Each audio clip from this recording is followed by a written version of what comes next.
All right, everybody, welcome back. Good afternoon. Second left tackle video for today, and it'll be the last. We'll finish up left tackles tomorrow, but lighter day today because we had the show. So if you didn't get a chance to be there for the stream, check out the video on demand. Me and Brandon talk about edge rushers. Have a lot of fun doing it. A lot to get into, a lot to talk about. All right, so let's just go ahead and get into our left tackles here. We got two more guys that I think will go in the first round, two more guys that I suspect are being viewed as first round guys, but these ones are much more fringe, starting with Josh Simmons of Ohio State, 22 years old, just under 6'5", 317 pounds, so he's pretty stout. 33-inch arms, which, again, it's like, I've seen better, man. All I'm saying is I've definitely seen better, and I wish it was a little bit better. 10-inch hands, that's pretty good. Every big board has him in the first round except for Walter. And we all know Walter marches to the beat of their own drum. Aggregate has him 25th overall, so they do have him as a first round guy. He's been good the last couple years, although it is worth noting he missed about half the season in 2024. So while his numbers look really good, they're actually a little misleading. I still think they're good because he still played a decent chunk of the season, and he was on pace to have an incredible year, but who knows what would have happened if he had stayed in. So you're going to look at this and be like, wow, he allowed one total pressure all season, but it was like he played about half the year. So still really good.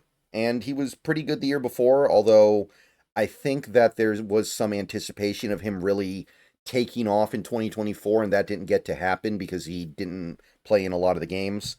He's a guy who really could have made some big waves in the playoff, and it wasn't there for him, knee injury. So disappointing. But still clearly a good prospect, still worthy of first round status, I think. Got a good deal of athletic prowess. He's a good athlete. Although I wonder if the knee injury has changed that at all. I think you have to assume that he's still the good athlete he was before. He's really good when playing in space. His skills when playing at the second level and up hitting move blocks is good. So I think he'll fit right in there. He's got good lateral quickness to protect the edge. He can shuffle his feet. He can slide and mirror pass rushers. He's got a good use of punches when engaging. He knows how to use his punches to really stall momentum and take initial advantage in the encounter. He's also focused on maintaining blocks through the whistle. Once he gets on a guy, he's pretty sticky, pretty hard to get off of him. So he's somebody who is going to maintain his block and really try to make sure he wins the rep, not just he wins the start of the rep and then loses control of it. So some really good things about Josh Simmons for sure. And with that being said, there are some issues as well. He's not overly strong. I do feel like power rushers are going to be a problem. I think his run blocking can be better described as capable and competent. I don't think he's going to be a great run blocker. I don't think he's going to have great leg drive. I don't think he's going to be a guy that can clear out big players in space. I think that he is somebody who is more adequate in that regard. He is somebody who's going to be good in space because that's his game. He can get beaten by bull rushers. Just generally speaking, I think bull rushers can eat him up. You will have to medically vet him after his knee injury in 2024. You will have to make sure that he is on his way back from what happened in October. And I think he struggles against twists and stunts a little bit, the complex passes, the pass rushes. I think he gets a little bit confused, and maybe that's something that comes with time. He did miss out on most of 2024, so you do wonder if maybe that development was coming and it just kind of got stalled out by the injury. So, to me, Simmons is a good prospect. There's a lot to like, but I don't see anything over the top here. And maybe if he was healthy, I would. Maybe if he, did the drills at the combine and ran like a sub 540 and did all the other things that they want, tackles to do these days, maybe I'd feel differently. I don't know. Maybe if he wasn't coming off a knee injury that could have reduced his athleticism, I'd see it. But I'm not convinced he's going to be elite. I don't think he's ever going to be much more than an okay run blocker. I think he's competent.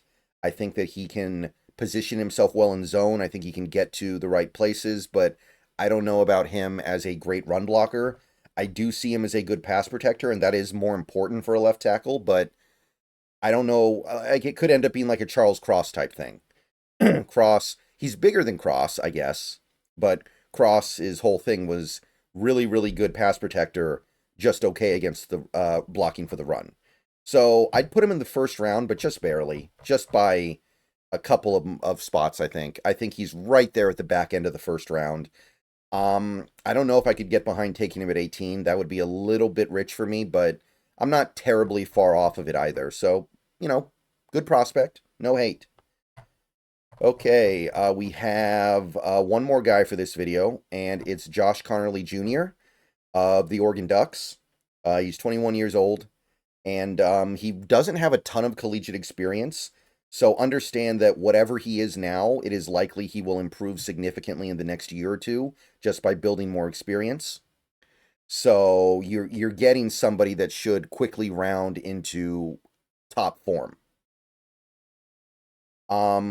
About average size for a lineman, 6'4" and 5/8, 311 pounds. Arm length average, so measurements wise, he's pretty much right in the middle. Hands a little bit bigger than average, I guess.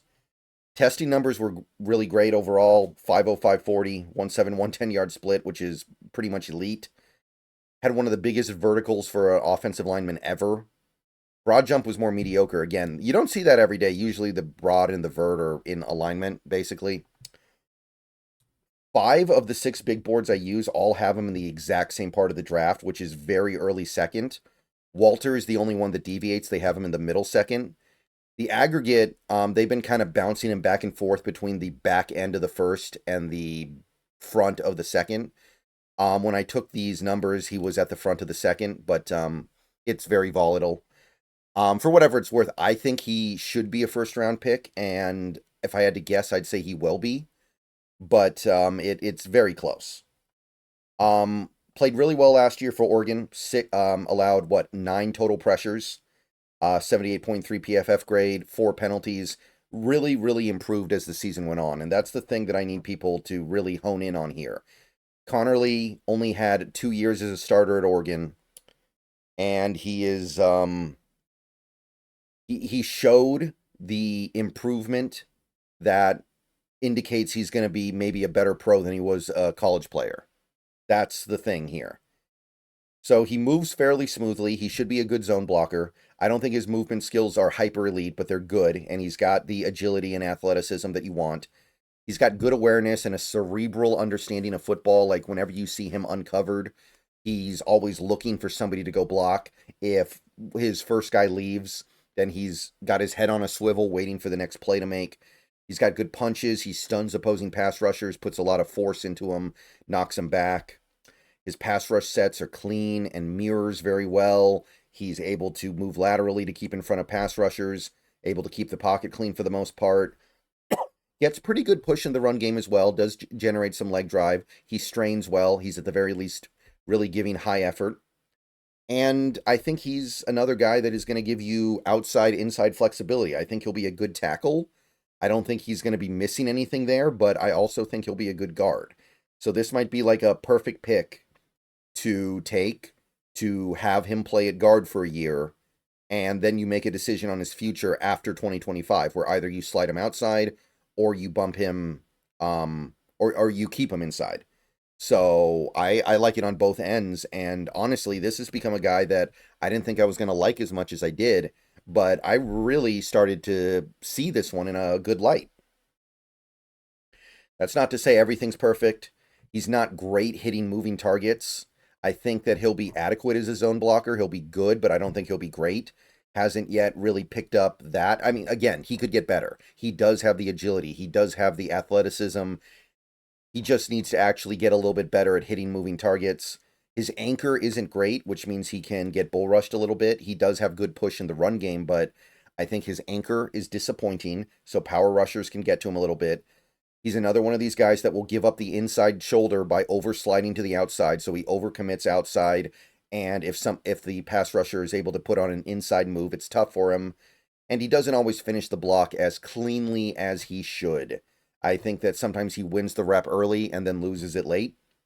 So there are things to get fixed here, but I do think they're mostly fixable, and I also think that there's a good chance they get fixed because of how much he improved for Oregon over the second half of the season. So I really like Conerly. I think he's going to be a good guard. I think he's going to be a good tackle. I think he's got high level potential. I think he's going to be somebody that improves a lot over his rookie year. And I ended up kind of landing in a place where I'd be pretty cool if we got him in the first round.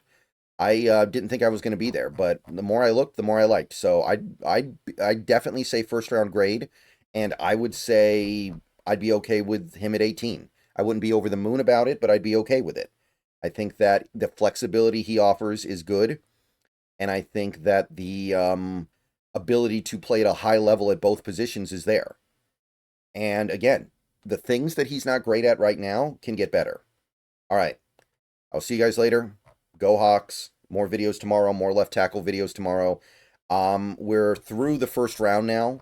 So obviously everyone for the rest of this series is going to be a little bit less impressive, but nonetheless potentially interesting. All right. Everyone have a good day. Go Hawks. Maybe another video later today. We'll see.